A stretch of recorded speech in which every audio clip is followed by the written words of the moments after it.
Friends, it's stewardship season, the time of the year when we discern how we will share our financial blessings and our time and talents in the service of God.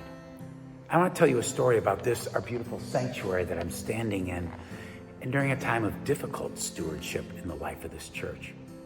And yet it turned out to be a time of remarkable generosity. In 1929, Easter Sunday of April of 29, this sanctuary was dedicated for the first time. We moved a couple of blocks over from Grand Avenue, where our original church building was.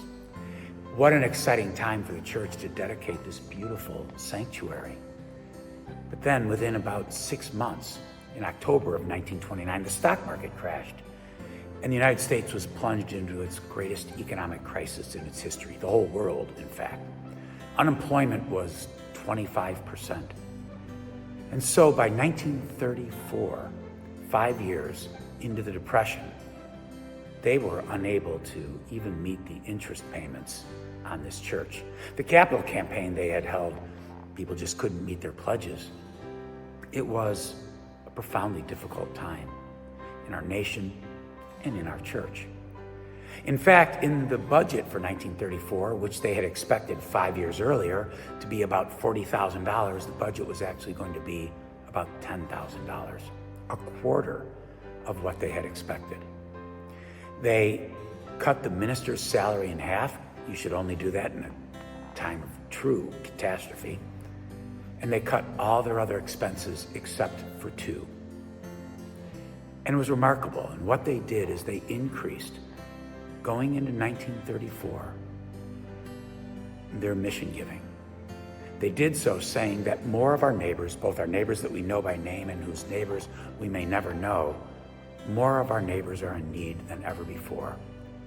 This is what it means to be a church. So they increased their mission giving.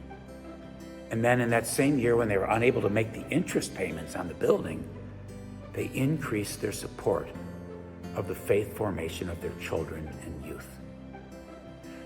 Both of those still continue to guide the spirit of this church. We have such strong and robust mission giving and support our mission partners in remarkable ways, and we continue to dedicate resources to the faith formation of our youth and children. That will continue in 2025, but it will only continue with your generosity and support.